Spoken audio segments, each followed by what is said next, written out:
What's up, guys? AB Investments is back with you with another episode.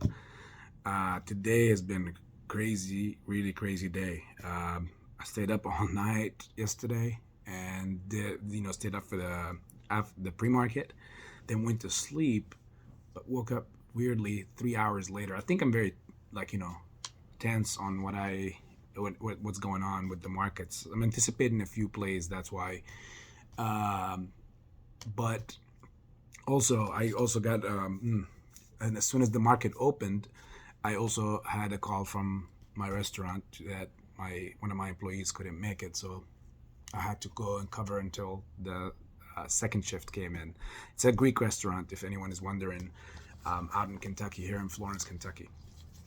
So, anyways, without further ado, let's get to what we were trying to cover. So, one of the safest plays have been weirdly in these crazy times. I would say for the last few months, at least, has been the VIX, which is the volatility. Uh, you know, it's the volatility index. So like that's what like it's an ETF that sees the volatility in the market. Normally, if you want to gauge the volatility, if it's crazy or not, you look at that. Now, the crazy thing has been that on a weekly basis, the VIX have been either down anywhere between 10 to 20%, dancing around that 10, 20%, um, you know, losing it and then gaining it back at some point throughout that week, or the vice versa, going up anywhere between that 10 to 20, 25%, and then losing it back by the end of the week as well. So that's very, very interesting, because when you see that week after week, I mean, again, like I told you guys, I keep my eyes on everything. When you see that week after week, it it gives you the sense of safety. If you know what to do with what you're seeing, then obviously that should be some sort of something to help. Like, that for me, that's a very, very safe gauge. Again, I'm not a financial advisor, guys. Neither that this is financial advice. I can't tell you obviously what to do, and neither that I'm asking you to tell me what to do. Uh, but I'm bringing out what I see. If you know what to do, you know what to do. But yeah, that's like an interesting piece of gold to share, and maybe a lot of people are not looking at it. So the VIX, um, put it in your portfolio and see, like, on your charts, track it down, see what you come up with, and write down in the comment section what your thoughts are. Obviously, if not in 1 hour or in one moment, maybe you could track it for a few weeks, and you could come back and let me know what you thought. Because again, I will remember all these things, because I keep my eye and my mind on all the plays that I talk about, or all the things that I share. What else that I wanted to share? I started writing down some of the things, guys, so that I don't stray away on topic as we're talking, um, and get emotional and get dragged longer and longer into just a different topic, or go off course in a way. I promise, not the Joe Biden way, guys. Um, so what else do we want to talk about? Oh yeah, I've mentioned this before, guys. This relates to the meme stocks. When it is not going parabolic, this is me speaking personally for me. Again, I'm not, you know, an advisor, neither that this necessarily has to be a case. But from my personal experience, I've seen that, and I've mentioned this a lot in my previous videos as well. If it's not moving in a parabolic manner or fashion, should I say, then that's when you have to be worried, and that's when you have to be scared. I'll give you an example. OCGN is a meme stock, one of the meme stocks. A lot of people were in it trying to pump it, and it pumped and dumped like so many times before. But here's the thing. About 2 days ago, it started its movement on a move up the upward trajectory, and it went up to at some point in the pre-market of about 2 days ago, up to 33, I think almost 35%, which that right there the very following day, what did it meet? Like throughout the regular market hours after it opened, that 33% continued to drop down and down and down, and it ended the day on about, I think it was like a 20%, 23% gain. So, or somewhere around that. I think it was like anywhere between 18 to 23%. And this is exactly what I've been always warning you guys about, or warning everyone about, is how to track or gauge that we are in the real deal move, if this is the real move or not. Because again, head fakes. How do you spot them? By the movement.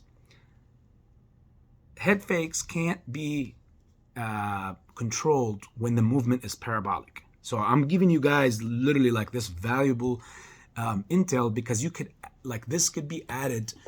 Personally, I've added it to my personal strategy, and it's been working perfect for me for a long time, because I've got mangled before many times in the past because that was not the case. And so I developed this sense of psychology as far as that, what I'm saying, as far as the parabolic movement, in order for me to gauge movements and be more safe on take on that risk or take on that position. So when you see OCGN as an example, 35% up to in pre-market, literally market opens, it continues its drop, it maintains its up position, but it drops, and it drops down to about like I said, anywhere between 18 to 23% on the end of day. Then the very next day, which was today, it loses 26%. So, and look at, and you could obviously see that now and go look at it. So what was that? What was that? What does that tell you? That easily tells you that this was controlled movement. Someone just wanted to make a play, and they did, and they left out. And they continued, and they pulled out their profits. And a lot of people are probably left holding the bag, or also got faked, and this is the head fake, and possibly went and played some options, and most likely they will lose them, like about 99%.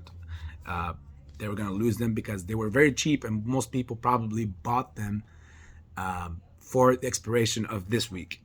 So we would say there's another example to look at, and that is happening right now, which is Clove. A lot of you guys know Clove very well. I'm not in Clove, but it's a very interesting spot that is standing in. Again, pharmaceuticals, this is, for me personally, this is like the craziest time to be in any pharmaceutical companies, because I have another example about another theory about another company that we'll talk about in the next video. But this one, Clove, is going through the same thing. It's moving up in the aftermarket about 16-17%. Do I have it right anywhere around here? I think I wrote it somewhere around here. All right, well, can't find it, but basically it's doing the same thing that OCGN did, and I'm looking at it to possibly continue its movement in the pre-market, this upcoming pre-market after 4, and then continue up to it probably around 30%, 35%, who knows. And then throughout the market tomorrow, it might start having its drop continuously, and then possibly end in the money, or in the profit, should I say. Same thing like OCGN, like around 5 to 8%, 18% to 23%, something like that. Again, they dictate that part, but I'm just giving you like the example of what you could possibly see a picture that look like. Nothing can be on the spot, but what it could look like. And if that's the case, then expect then tomorrow's pre-market to be hideous, or like tomorrow's aftermarket, in fact, to start dropping. And by tomorrow's pre-market, the day after tomorrow's pre-market, that's when you see that Clove possibly have lost all that position. So it's a good thing to gauge it this way, because if that works out and checks out to be the way, then it's a simple play, jump in, jump out.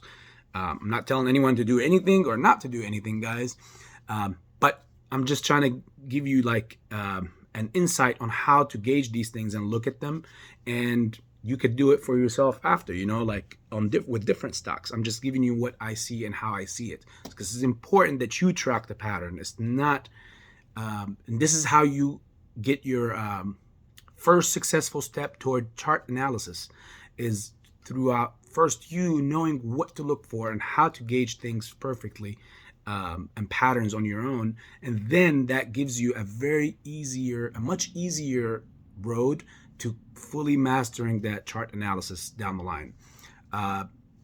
Much love, guys. I'll be back for video 2.